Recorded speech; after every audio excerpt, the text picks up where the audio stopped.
Welcome to COVID and Climate Change Correlations, a weekly video podcast where I, Daniel Sanderson, engage in a stimulating conversation with post-Keynesian economist Steve Keen.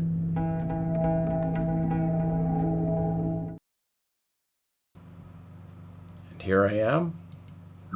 Oh yeah, hi mate, how are you? Pretty good. We have a special guest here tonight. We got George Gantz. Oh, George.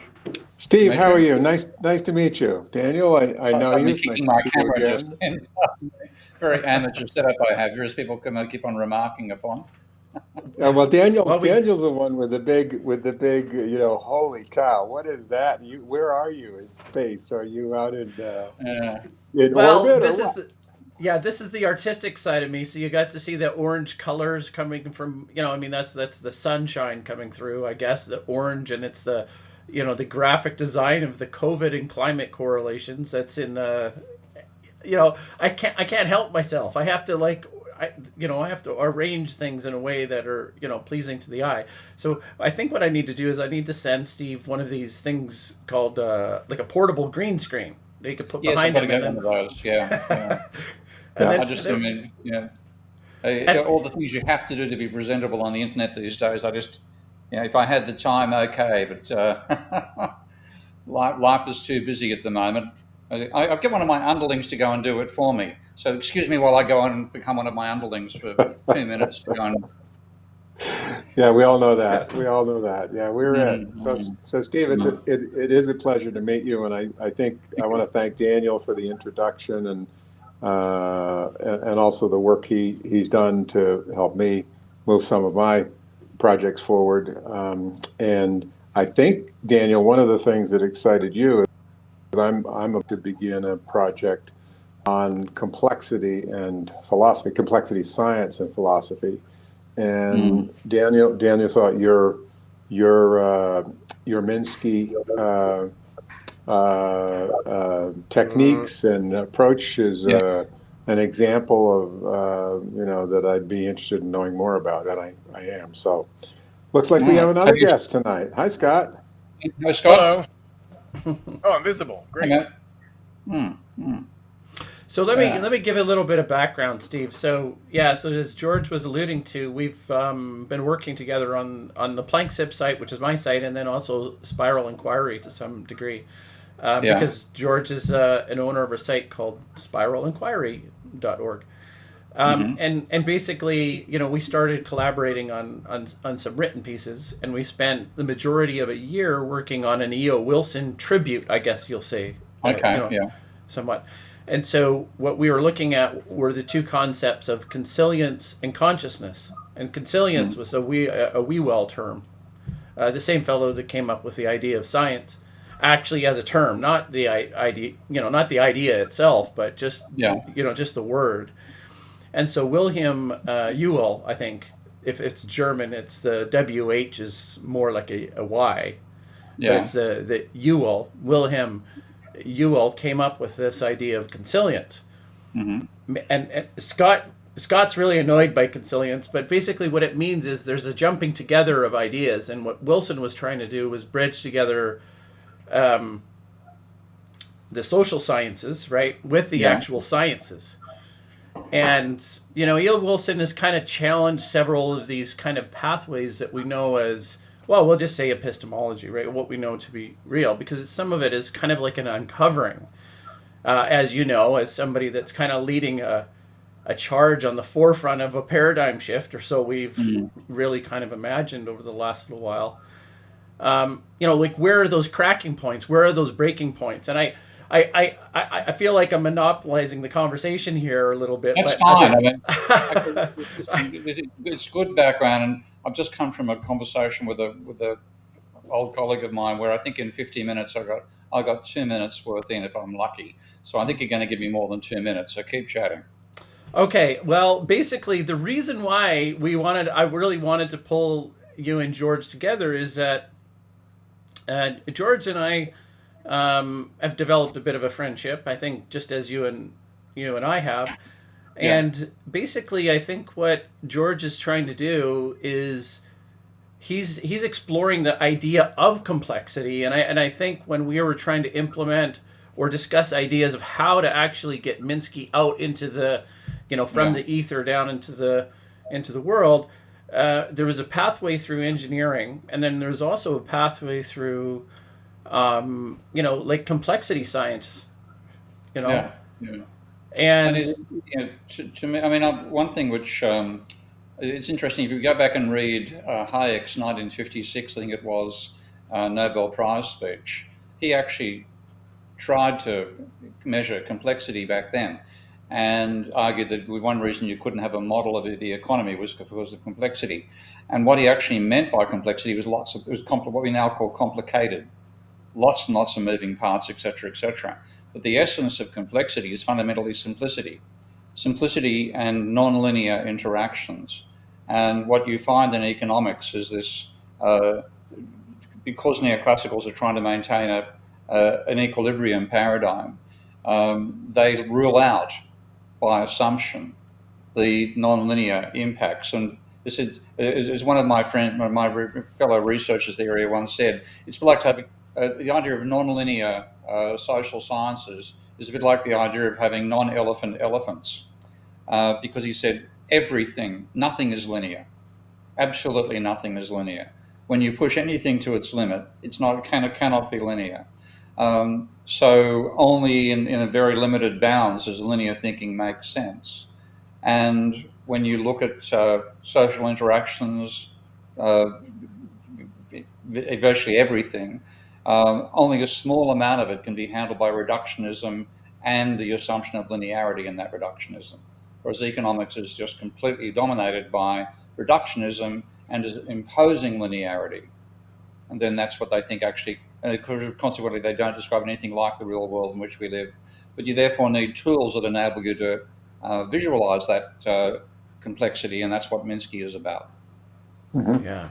Yeah, that's excellent. And I think one of the things that when I started my journey at college, now 50 years ago, No. I was a positivist.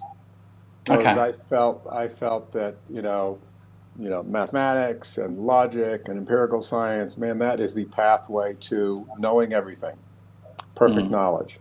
And what I came to realize is that's essentially the Newtonian worldview, linear, direct cause and effect, everything from the bottom up, causal closure, really a neatly defined frame of reference for everything. And in the 20th century, all of the major branches of math and science just broke that paradigm apart, and we still haven't caught up with that yet. And I think That's basically it, yeah. you're teasing out one of the areas. Economics is a good area where, man, there's a great mythology out there of neo capitalism, neoliberal capitalism. It's a great mythology. It's a great story, and all you have to do is just everybody has to be out for themselves, and what comes out of the sausage maker will be good for everybody, right? So, In fact, it's not only true there's only one person in the sausage maker. This is the crazy thing. I mean, that's one reason why I got so irritated with neoclassicals and go doing mathematical. Like what they do, as Dan and Scott both know, mathematics, not mathematics. Because that Newtonian frame of reference you mentioned, Newton, of course, solved the two-body problem in terms of gravitational attraction. And then, of course, he could never generalize his equations to more than two bodies. So it became known as the three-body and ultimately n-body problem. And I've forgotten which particular French king it was who established a prize, back when this meant something, of 100,000 francs to the first person who could solve the three-body problem. And the person who won the award was Poincaré, Henri Poincaré, in one of the world's. I mean, when he's somebody you put in the same. If you have your top 10 mathematicians of history, and he's one of them. Okay? yeah. And what he did was, in trying to solve it, he actually with Poincaré's sections. He imagined with a two-body world, you can do it on a sheet of paper. With the three-body world, you've got to be in a box. Okay? So you imagine taking slices through the box and seeing what the gravitational impact was of three objects on each other. And what he found were the beginnings of complexity, because he found infinitely intersecting paths. Right. Very small changes in initial conditions ends up with radically different outcomes.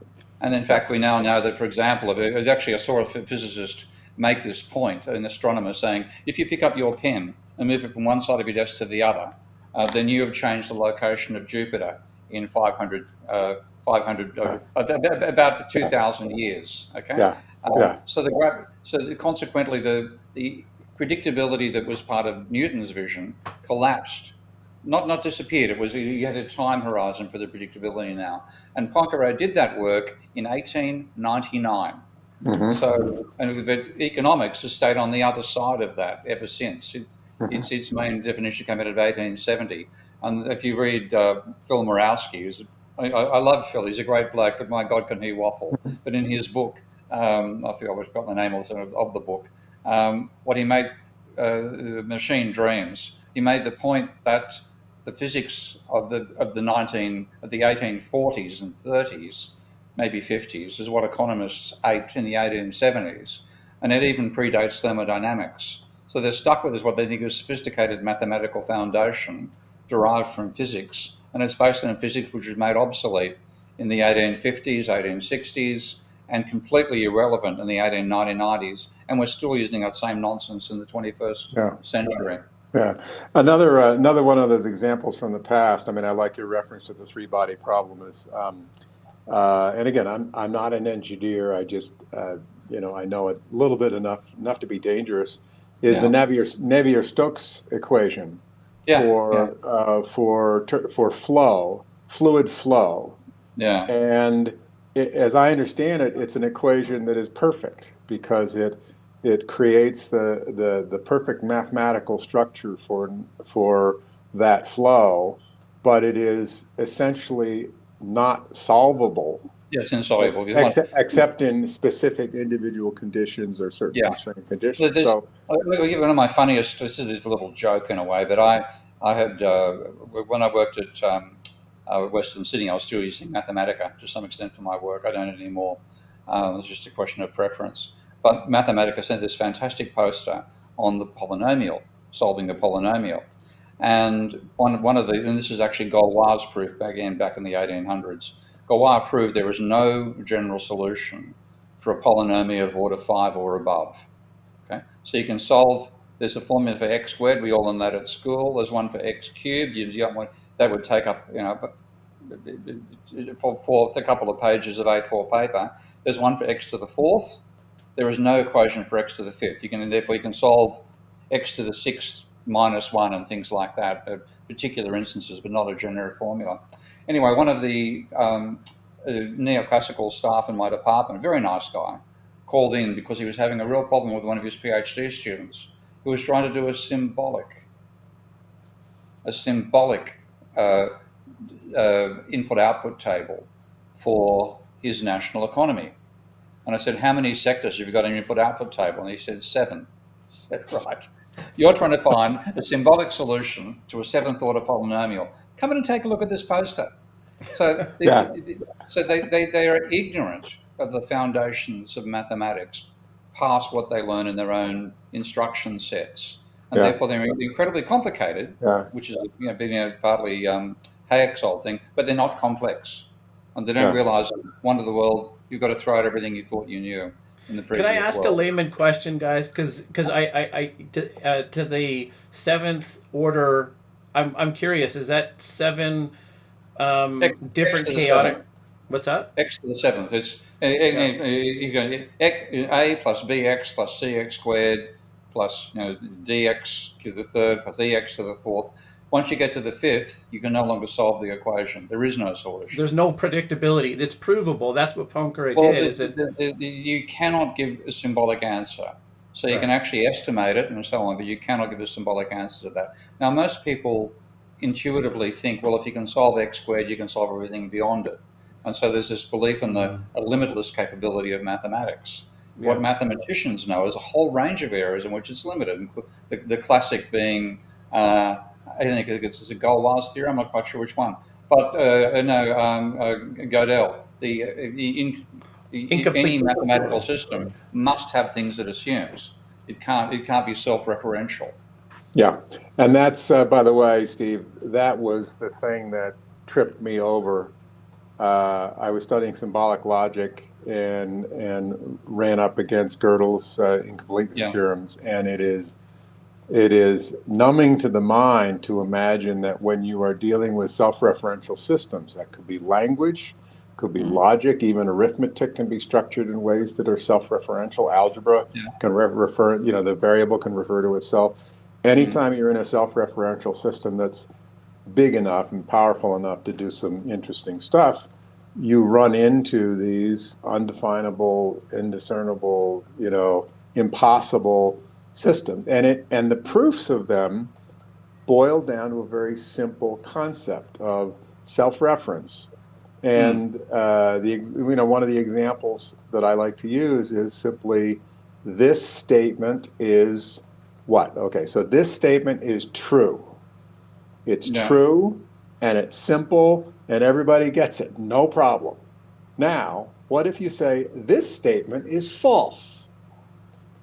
If that yeah, statement is true, it denies itself. But if you yeah, say this statement is false, then it's rehabilitated. And so that logical impossibility of getting through the paradox of self-referential processes is what tripped up Gödel. It tripped up Alan Turing with the halting problem. Anytime you end up with infinite regress, you yeah, you are dealing with this self-referential problem, which sits at the heart. It sits at the heart of quantum physics as well. So yeah. that, to me, is part of why we have not come to grips with the failure of the Newtonian worldview and the clockwork world, is because these things are, from that framework, are absolutely incomprehensible. Yeah, and that's the trouble because mathematicians have had to come to grips with that, and so have physicists. So they've built techniques that enable you to reach an answer even if you can't reach a solution. Right. And that wisdom is something which economics has insulated itself from, and that's why it's so damn, one of the many reasons that it's so damn dangerous. Hey, Steve, on Yeah. a little bit of a side note, I was listening to some sort of an economic report on the radio today, and I thought to myself, I made a mental note. I was going to say, I want to ask Steve about supply and demand curves in general. I Yeah. mean, I know they're kind of like the antithesis of because it's not as simple as a supply. But is there any utility of a supply and demand No, I mean, thinking? No. when I rewrite debunking economics, I've got to keep on putting off when I'm going to start writing the third and final edition of it. But the current version starts with the theory of demand and shows the demand curve can't be derived. And this next one is about the supply curve, and that can't be derived. And I'm going to change the order and start with the supply curve because that's an empirical fallacy. And it's a provable empirical fallacy. And people that have proven it include Alan Blinder, who was the deputy chair of the Federal Reserve at one stage, vice president of the American Economic Association, and he went in search of explanations for sticky prices. And because he was such a prestigious personality, got a huge grant that enabled him to use PhD students to interview corporations that were responsible literally for 15% of America's manufacturing GDP. And in that, he found 89% of those firms reported falling or constant marginal cost curves.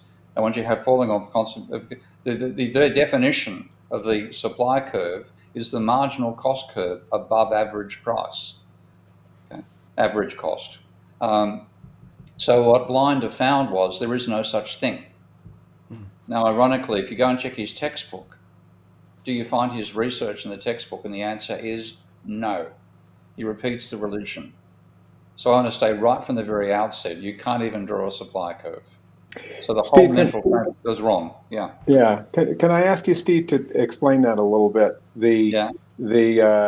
Is the problem that, trying to construct a curve which shows, the relationship of, the output of supply to the cost of supply, is a problem of averaging across many circumstances, and the circumstances are not meeting the average, or because from a conceptual standpoint, or is it just oversimplifying a situation that is far too complex to put into that kind of a simple puzzle? The framework's simply wrong. This is because what it tells you is that cost of production rises as output rises. Okay, that's the if you do not add capital to the system, then isn't there some truth to that in some processes that you're trying to get more supply out of a fixed infrastructure of capital, and nobody does that. Okay.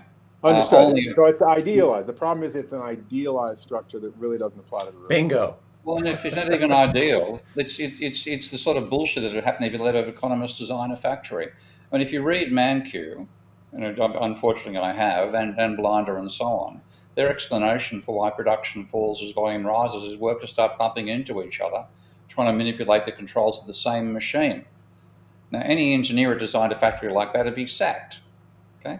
Because they're designed to be maximum efficiency at maximum capacity. Maximum capacity. Yeah, and if you have a production line, let's say you've got a factory with 5 production lines, and you have enough demand for 4 production lines, then you leave one idle. You don't spread 80% of your staff, across 100% of your equipment. You have 80% of your staff working 80% of your equipment, and when the demand rises, then you turn on the 5th production line. So what they've got is people being stupid. And if you read it, you literally go, Mankiw, what is Mankew's explanation for rising cost? It's because employers are stupid and design stupid systems, and workers fall over each other trying to run them. That's not the real world. That'd be, any firm that did that would be out of business. So when you look at the actual cost structure of firms, they have declining fixed costs follow a rectangular hyperbola. Okay, you've built the damn stuff, you've got all the lines, you've got to amortize that, et cetera, et cetera. So that's the higher the volume, the per unit cost drops is a strict rectangular hyperbola. When you look at the variable costs, they decline with output. Even the simplest possible illustration of that, you've got air conditioning for an enormous factory. You've only got one worker inside there. The amount of power you need to keep that worker at the temperature that's comfortable, it's the entire factory, it's a waste. 2 workers, it's less, 3 workers, etc. Yeah. You design it when you've got a full factory, and therefore at that point, okay. So what you find is all your costs decline with output.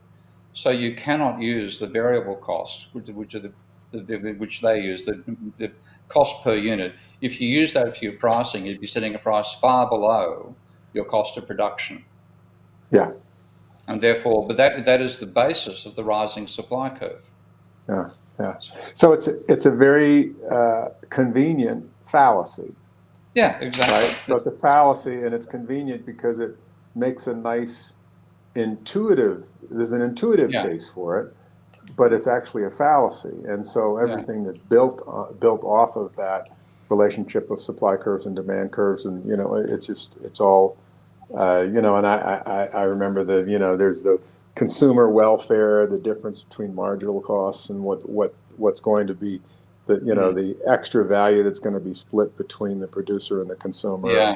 So all of that stuff is built on a fallacy that really doesn't describe the real world. It's a much more complicated world. Yeah. And what that means is you get you caught in the whole idea of marginal this and marginal that, and maximizing utilities, the gap between total utility and total cost, et cetera, and it's all fallacious. If you try to find where it came from, I mean, I think what neoclassical economists did is imagine a factory as like a stomach. You can throw in port one day and cherries the next, and the factory will produce you the day after. So they make a sort of stomach analogy for a factory. No way is a factory like a stomach. You've got to provide exactly what the factory expects as inputs. So all the variable input stuff, which is the idea of an isoquant, that's just a mapping of the idea of indifference curve. So they've got a complete similarity between how they model consumption and how they model production. And the model of production is really just an inverted version of the model of consumption. Yeah. Both are wrong, but the one which is most empirically obviously wrong is the theory of supply. Okay. So is the theory of a demand curve in terms of, as the price goes up, there will be resistance to purchasing, and so the demand will fall as the price goes up. Is that basically valid, or does that have some inconsistencies as well? That is actually a composition error. So like the supply side is just simply wrong about how an individual factory works, wrong from the very unit of analysis they're wrong. For the consumer, you can mythologically imagine that consumers are sitting there trying to maximize the utility. And when you do that, you can get a downward sloping individual demand curve, and you can compensate for income. So you get what they call a Hicksian compensated downward sloping individual demand curve. But the Hicksian model assumes changing price does not change your income. So if you think about what they do, they've got a single point. Which way I've got to do this? I'm not sure which it shows up on the screen. But a single point where that's the income and the got on the vertical axis, and then they vary the price for the one on the horizontal. Okay, and that's so changing price doesn't change your income. But when you then say, well, let's look at a market. What's the demand for apples in the overall market rather than demand for apples from individual consumer? Then some of the people in the economy that you're measuring are going to be apple consumers and apple producers. So you change the price, you do change their income. That fixed point disappears. And then under what conditions do you get the same results of a downward sloping demand curve? The only outcome is it must be in a world where there is consumers have what they call homothetic preferences, which means your income curves are parallel. The more income you earn, you fundamentally we're the same. Okay, all the consumers are the same. But the horrible thing is the products are also the same. So if you double your income or double your prices, double income, you'll consume twice exactly the same ratio. Engel's curve is a straight line.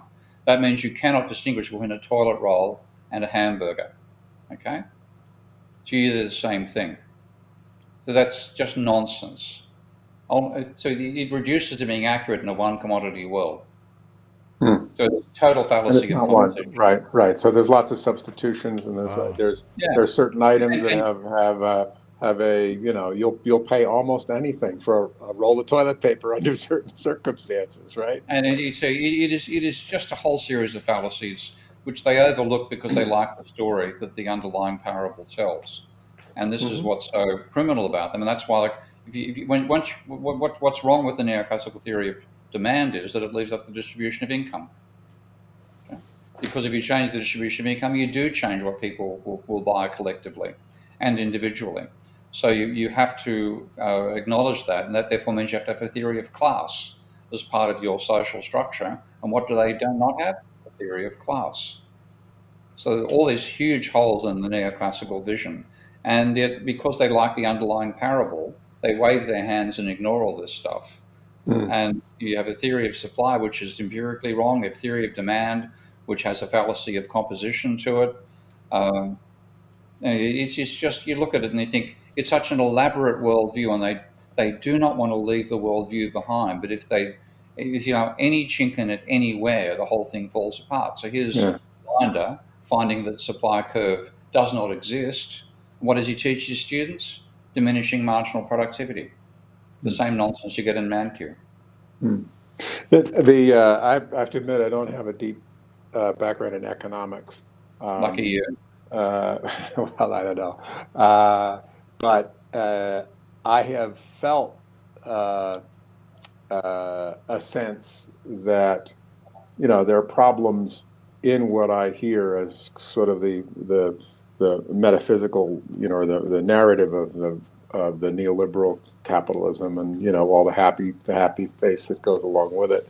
And one of the things that just struck me as problematic is, from sort of my maybe more mathematical background, exponential curves are a wonderful, beautiful thing in mathematics. But there is no such thing in the real world. And anytime I see somebody espousing something, that is, sort of the forecasting out of something based upon an exponential curve. It's just not true. It may be that way for a little while, but it's not going to go on forever. And yet there's this sense in neoclassical economics that growth is a forever prospect, and all we need to do is just keep those markets cooking, and and innovation and entrepreneurs and putting capital, and all of this stuff is just going to be hunky dory, and we're all on this exponential growth curve. And simple examples of how where that fails is the bacteria in the petri dish are all pretty happy. They're pretty happy when things start out. Really, really happy when things start out. And, depending upon the size of the petri dish, 24 hours later, they've eaten up all the agar or whatever, and they all die. Yeah. So you have a systemic collapse from this, from the real world, when, at the beginning stages, it looked like a nice, exponential curve. Everybody's going to be happy forever. And that's that's fundamentally what Minsky is designed to model, because if you look at the simplest model of this predator-prey model, if you have one of the assumptions of the predator model is that the predators have an infinite food supply. But then you whack in prey have an infinite food supply. Then you whack in predators who've got a fixed food supply, which of course is the predators, the prey themselves. And what you get is cyclical behavior. You don't get exponential rise in the number of prey or exponential fall in the predators. You get a cyclical outcome coming out of it. And that's what the real world is full of, cyclical outcomes in a constrained system. And neoclassicals, they love throwing around the insult that if you talk about limits to growth, you're a Malthusian. Yes, I am a Malthusian. Fuck off, you're an exponential fantasist. But they literally think that as you say, exponential. Well, Malthus was also an exponential, claiming that one item, maybe it's not an exponential problem, but the fact that one item population is going in this direction. If you assume a fixed food supply, clearly that's the bacteria in the petri dish, and they're all they're all going to die, and so, but the world changes, and so we had developments in agriculture that created a much greater food supply than was anticipated, that Malthus anticipated. So it's all a moving part, and it's all a dynamic system. Yeah. And at some point, though, a system runs into constraints. Oh, and this is in terms of that food availability, it's actually, they call it the green revolution. It's actually the brown revolution, because the basis of our huge food output is the Haber process. And that's, taking petroleum and turning it into ammonia and using it as fertilizer. So the great weakness of our system is we've only got this huge increase in food output because we're effectively living off fossils from 80 million years ago, consuming them. And at some point, that food supply is going to run out. And when it does, we'll suddenly find we've got population 4 times what we can sustain with non-brown technology food systems. Yeah, and one of the other dynamics is it seems to be at play now in the 21st century is that as countries have become wealthy, the birth rate has declined. And even the U.S. now, particularly with COVID, it's somewhere close to the replacement rate, much more stable population than was anticipated. So again, that was an exponential assumption that isn't a fixed factor; it's a variable factor. And there seems to be this counter result of increasing affluence, creating a decrease in the birth rate. In fact, that was one of the points on which Nordhaus attacked the limits to growth. And it's actually a good point to be discussing, but this is the 50th anniversary, the publication of the limits to growth. And Forrester wrote a beautiful reply, which was not published by I think it was the Economic Journal that published Nordhaus's critique. Yeah. And Nordhaus assumed equilibrium in every the rest of the system, and then showed that with the equations of the limits to growth, you got increasing population out of increasing affluence. But what Forrester showed is, I'm sorry, you cannot hold ceteris paribus on a complex system. The rest of it is moving. So when we include the movements in our model and we get them increasing affluence, we get a decreasing birth rate, which is the real world phenomenon. So this inability to think in a complex systems terms is one reason why economists rejected the technology of the limits to growth. And look where we are now. Yeah. We're now experiencing those limits to growth. Yeah.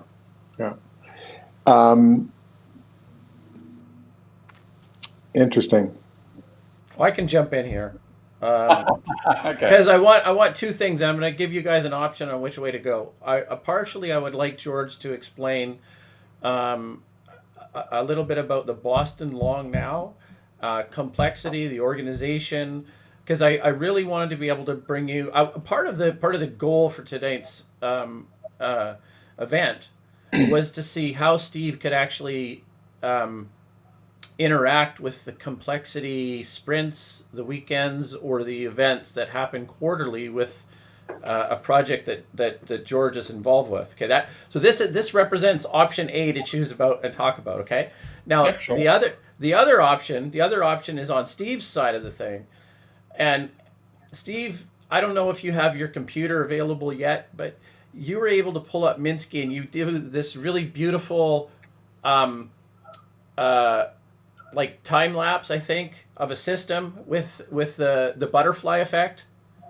Oh, you mean the Lorenz model? The Lorenz model. Let's let George talk, and I'll locate my Lorenz model in Minsky. Okay, I'm excited. George, are you up for the challenge to a little bit of self-explanation? So, I've become very interested in how we look at the future and how we approach this future. And one of the organizations that does that is in the Long Now Foundation, headquartered in San Francisco. Yeah. But there are a couple of chapters, if you want to call them that, that started up elsewhere. And one started up in Boston.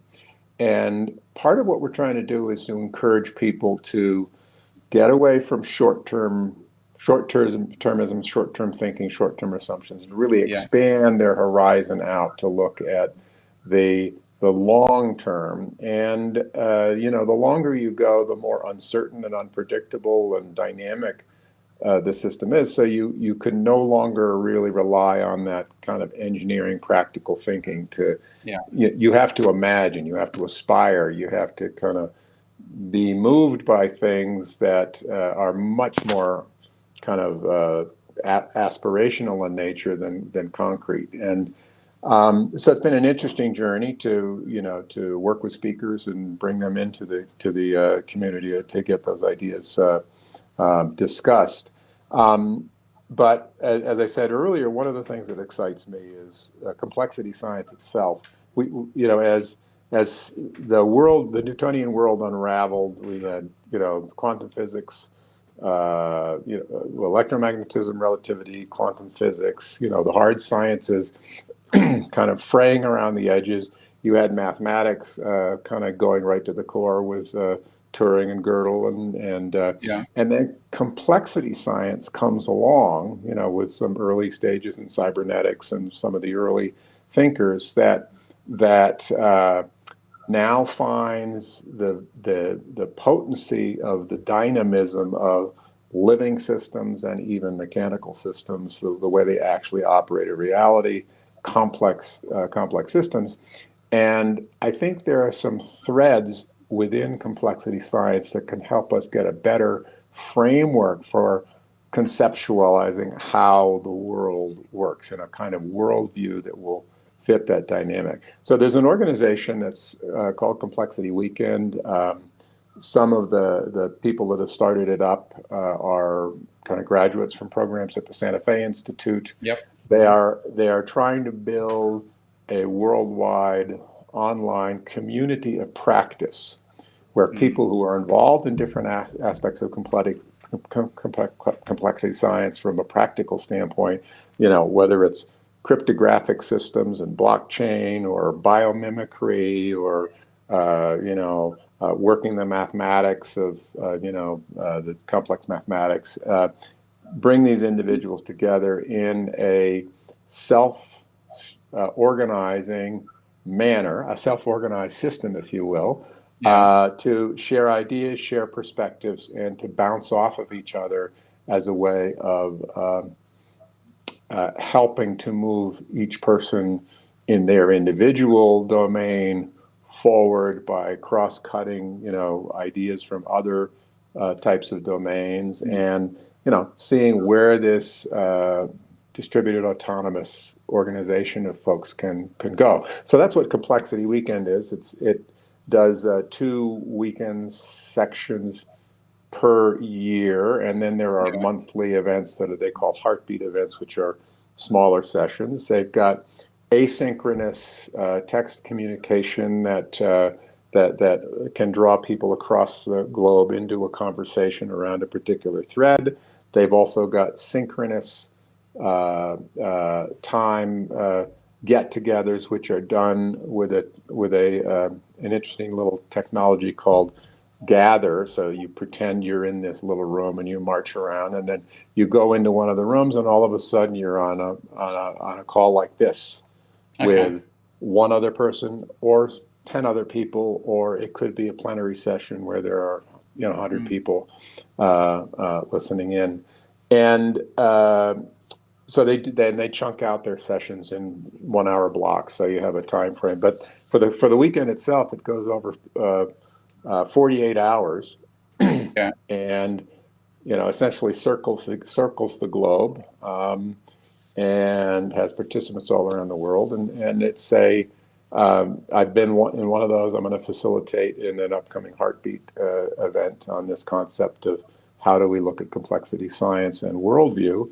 I'm impressed with the quality of the people that are at the at these tables, and the leadership that's involved in this program, and I think it's very interesting. This is an entirely new way to do call it practice, complexities, a scientific practice for those practitioners that are involved in the field to get together in this kind of a model is so different than the traditional academic model, and it's quite refreshing, and it's also unpredictable, and it'll be very interesting to see how this develops as it goes forward. Steve, I think that's one thing that we've all been challenged with, is that it's you have the message. It's about the deliverability, and I think when I started to get more into the academic world, I started reading thinkers like Steven Pinker. And let's use him as an example. And as an academic, he's thinking, do I publish in the journals, or do I publish, something for popular literature? It's got enough staying power that my books out there, in the world will be part of my legacy. It's as good as publishing in terms of public record in a journal, right? And so there's this shift with academics to say, do I stay out of the journal, or do I go into something where mainstream can actually be? And correct me if I'm wrong, Steve, but you've been fighting this war for 20 years, right? I mean, right? Partly what George is talking about there is very cross-disciplinary, and one of the dangers of the journals is they're very much silo approach, and when you learn about complex systems, it's very hard to maintain silos, but it's very hard to work out an alternative as well. So I would be. Thank you. I'm getting it. Need a cake. That's here. your tea? Life in Thailand is well fed. I'll just say that much. I try as much as I can to be across a number of different silos. So I've got into climate change work, and first thing I did was read the climate scientists, not the climate economists. And so the idea that sort of complexity weekend is a very sensible way of saying, well, here's what I'm doing in my field. You might find that useful in yours, and that breaks down silos, and that goes against the journal approach, Daniel, because in the journals you'll just get read normally by people from that same silo. So the book approach, or something which opens up other areas, And I would like to be part of that, George. So Yeah. in two ways. One is to show Minsky as a potential tool for those who want to do mathematical simulations for complex systems. And on the other side is showing how economics itself is a complex system using Minsky. So Daniel, I think, has the information. He could probably share it with you about this well, it's actually this weekend, so it may be too soon, but there will be another Yeah. weekend and then events. So the other thing, Daniel, I think we ought to have another conversation at some point about the replication crisis and the issue of the way journals determine how publication decisions are made. And I have a friend, Steve, in Boston, that came out with a book a year ago on Bernoulli's fallacy, and fascinating book about the history of statistics and the fact that most modern statistical techniques are based upon a fallacy, and it's the difference between the way Bernoulli structured the very earliest thinking about it and the way Bayes and Bayesian techniques, probability theory actually works. So there's a disconnect between probability analysis under Bayes and the way statistics works under the modern statistical methods. And it was a very, very convenient fallacy for the early developers of statistical techniques whose primary focus was on promoting eugenics. All right. This sounds a bit like it might be related to the ergodic versus non-ergodic hypothesis. Have you seen the work of Ole Peters on that front?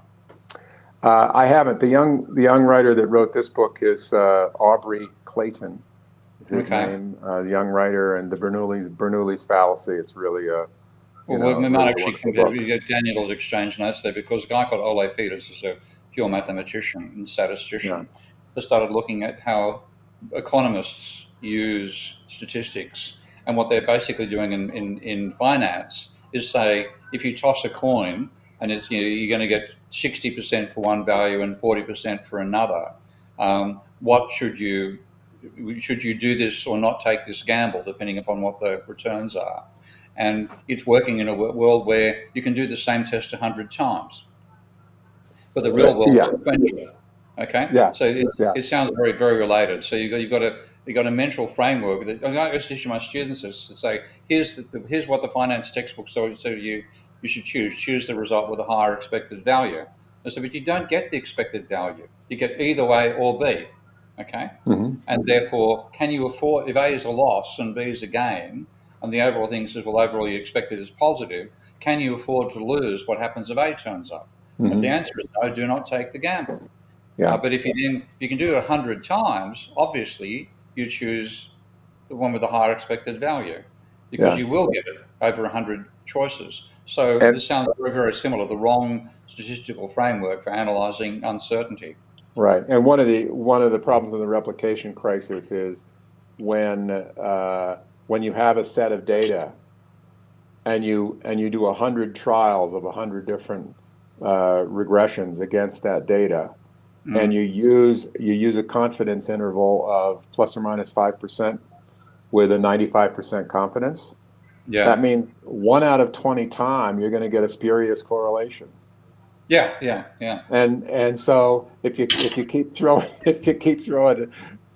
things at the same data set, eventually you'll by statistical you can statistically realize that you'll get a positive correlation, completely spurious, but you'll get a positive correlation 1 out of 20 times. And if you've been trying a data set and keep trying, eventually you'll get an answer that looks good, but it'll be wrong.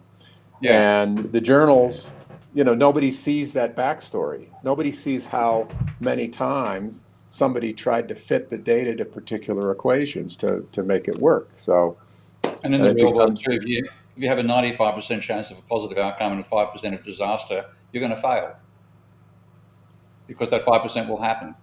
So this is the same sort of thing. It's thinking in a a sort of latitudinal when we live in a Yeah, that's longitudinal right. world. That's the Black Swan. Yeah. Talib's point about the Black Swan events. Yeah. Um, So, yeah. so we have an economics based on entirely the wrong mathematics. Yeah. And that's in the econometrics as well as the theoretical logic of economics itself, which is one of the travesties. George, have you seen Minsky, by the way? I have not. I'd love to see How about it. I do it, because that's actually Yay.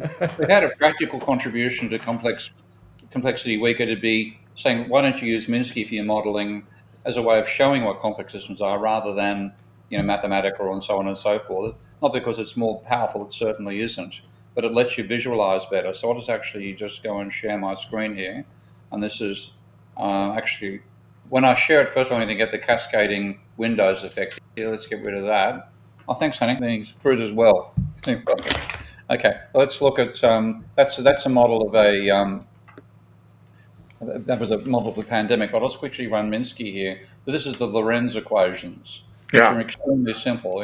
The rate of change of x is a times y minus x. A very, very simple set of. So you've got 3 constants and 3 parameters, and when you simulate it, you get the result of 3 systems. There's 3 equilibria, all of which are unstable. So I'm just actually slowly demonstrating the dynamics here. And the bottom, the top x and y vary radically, but when you look in a 3-dimensional sense, you see what's turning up down below. So there are 3 equilibria, all of which are unstable. We started right near one of the equilibria and got repelled dramatically, and now it's going to continue cycling around. So you can see the same sort of simulation, of course, in Mathematica or in MATLAB or any of a huge range of programs. But what MathCAD lets you do is run a simulation like that and see it dynamically over time, and then vary your parameters and see what happens as well to your system in a way that you can't do with most of the other programs. So that's it as a tool. And then what it adds, which is unique, is actually being exploited here by a guy who's actually, we only met him a couple of weeks ago. He's a factory worker. He doesn't done anything past high school, university, high school mathematics, but he's built this brilliant system to simulate a pandemic using Minsky. Oh my! Okay, and this, I'm running it rather rapidly here, but you can actually turn on and off various controls. So turn on a federal state of emergency, ban international travel, bring in social distancing, make markets, shut the government down, shut the local government down, close restaurants, close personal services, and suddenly you get in control of it, and then you decide, oh, well, it's actually working. Now let's turn off some of those controls, and you get back in the exponential phase of the process once more. So, and that the main thing which is making that, I'm trying to bring it up right now, is what we call the Godley table. So this table of interactions is actually generating, I think there's 25 columns here, and this generates a 25-dimensional model where it's internally consistent because the program is making sure that all your inputs and outputs are balanced using its assets minus liabilities minus equity equals 0. So it's, I'll just actually stop sharing here. Hang on a second. So that's Minsky as a tool, and I'd be happy to demonstrate that and say, in terms of if you actually want to visualize complex systems, then it's a much more effective visualization tool than the static stuff fundamentally you get out of MathCAD. Right. And Mathematica.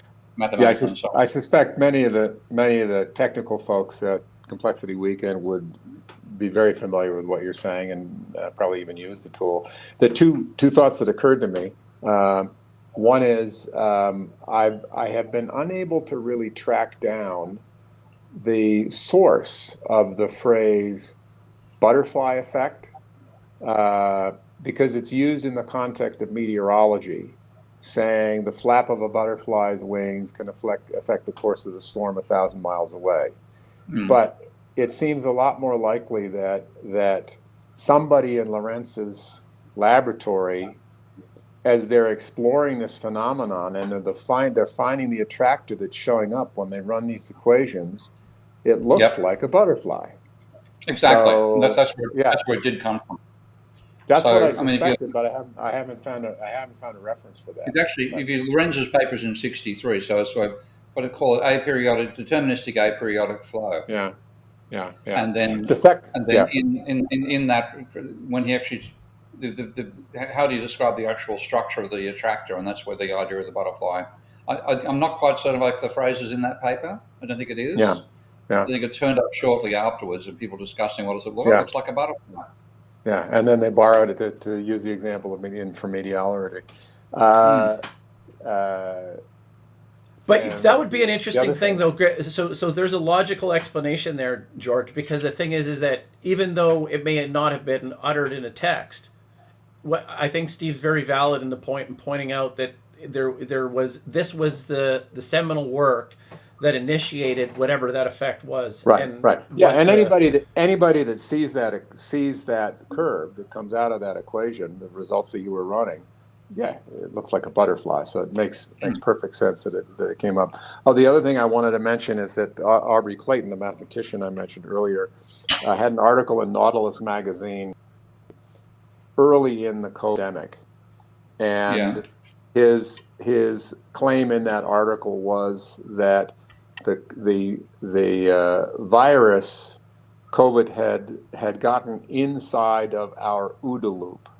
And I don't know if you've ever heard of that, but the OODA loop was a training mnemonic used for fighter pilots by the U.S. Fighter squadrons in World War II. And I think it's observation, orientation, decision, and feedback. It's kind of like that training structure.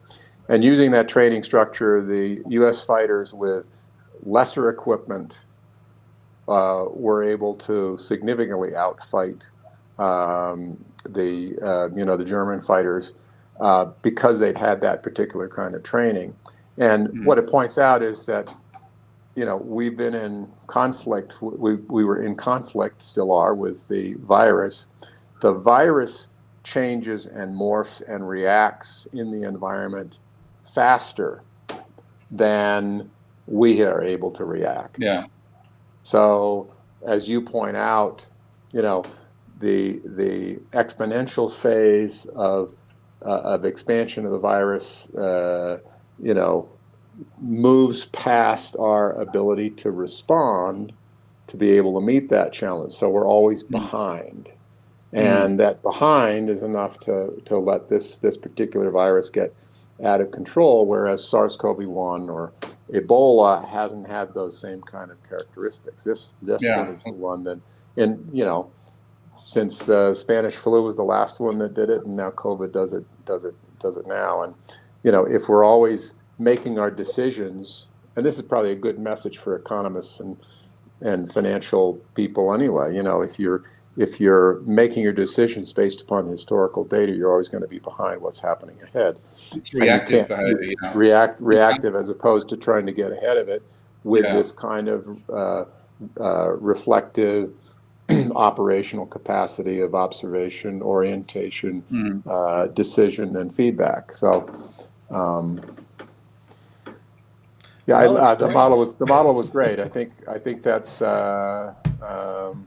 it makes visual the other thing that from a philosophical standpoint I'm interested in exploring and finding what people think about is what is fundamentally what's the ontology of an attractor in a complex system with unpredictable behaviors, dynamic conditions.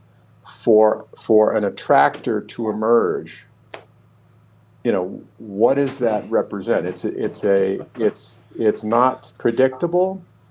It's a set of stable conditions through time, a process of stable conditions through time. So in a sense, it's 4-dimensional or maybe it's 27-dimensional. I don't know, but where does that come from, and why does a dynamic system that's uncertain and unpredictable move to that particular time sequence configuration? Steve, you have 1 minute. you have 1 minute to answer that question. I think I won't try to answer that question, but what I will say is we need tools for decision makers to be able to handle complex systems. And at the moment, they have tools for handle systems which are not complex, and therefore they apply to the real world when you have a catastrophe. So one of the main design ideas behind Minsky is to give a dashboard to policymakers and say, here's our simulation of the system which you're actually in. And now I want you to try to make this system behave the way you want it to behave and see what happens when you interact with each other. And holy hell, you cause chaos. Therefore, you can't do the reactive type decision making you've been doing. We've got to pull back. Right. And what else might function. Yeah. And it's, yeah. And I've seen that as well. Go ahead. I think that's beautiful because, and I want to wrap things up. I think, we usually only have Steve for about an hour. So there's a couple things and notes I need to kind of bring in here all together in order to. So first of all, Steve, I would say I've attended, George's shows, or they're not shows, right? Complexity Weekend, right? So the format of them are, I think it's like a 3 to 5 minute presentation, right? We've done this before, right? We've done this before. But I think it's you end up coming on with like one of 4 or 5 other presenters, and you have your 5 to 10 minutes or whatever to present your thing on Zoom. That's what I've seen anyways. George, how easy is it to facilitate it so that Steve is set up to do something like that? Because that's what I envisioned Steve's next step was going to be, with the weekend. It's not difficult. It's just a process. I think it would be great to have you, because one of the things for me was difficult is managing both a set of asynchronous communications through the chat function, and then this visual participation through an avatar that has to march its way down through a room, and so it takes a little bit getting used to. You'd want to be in that one time, and I don't know. It may be possible for you to sign up you're signed as a participant for this weekend, right, Daniel? Yeah. You've signed up. So it might be possible, Steve, to sign up and sort of show up at some point during the 2 4-hour blocks where you just show up, you come into the room, you see, try and navigate your way around, find yourself either to my facilitated event or another, to get a flavor for it, a feel for it, and then I think your Minsky software presentation conversation around that would be great as a facilitated 1-hour segment in one of the next events. Either another Heartbeat event or in the Complexity Weekend coming up in, I think it's in May. I think it'd be great, and I think you'd find that the technical capacities within this group are really rather stunning, and there are some organizations. If you want to, active inference is probably one thread that's strongly represented, and that active inference has its own set of, its own set. It's a lab, set of collaborations going on with people that are doing a lot higher mathematics, and that I'm comfortable with. So I think getting in touch with this group, and the other thing, I don't know if you've had any, if you follow the Santa Fe Institute or have any, looked at any of the programs that they're offering. They've now, they used to be kind of this ivory tower of, academics coming into the ivory tower and mulling around together.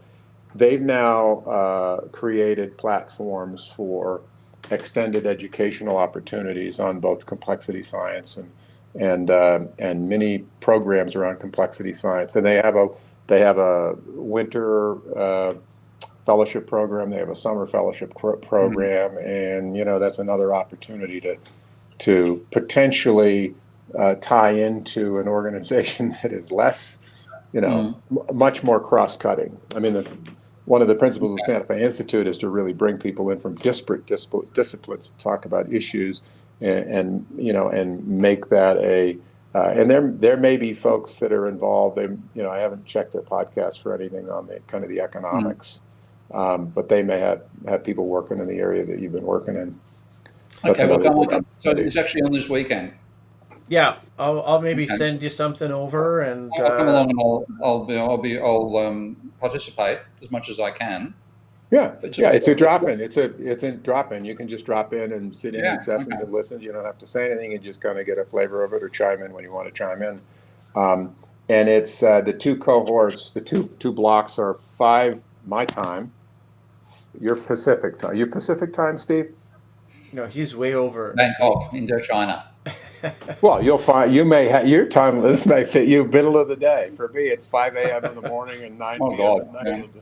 But Probably for middle you, of it the might be day middle for of the me. day. Yeah. Yeah. So Daniel can send you over the info, and you can just sign up as a participant and load the software programs to just that interface with it. I think it's a great opportunity, and I want to learn.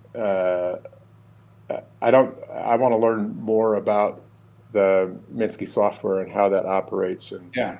just to be able to use it, because it's a very good demonstration to see that we do have some tools Yeah. available to analyze complex systems. It's just not the prevailing thought about cause and effect is it's as you point out, linear, A to B to C. Yeah. This is cause and effect, and yeah, you may have some branches, and so things get a little complicated. But everybody tries to make models, and humans make models, in their own mind, that are very much linear, and we've got to get comfortable with the uncertainty, the dynamics, Yep.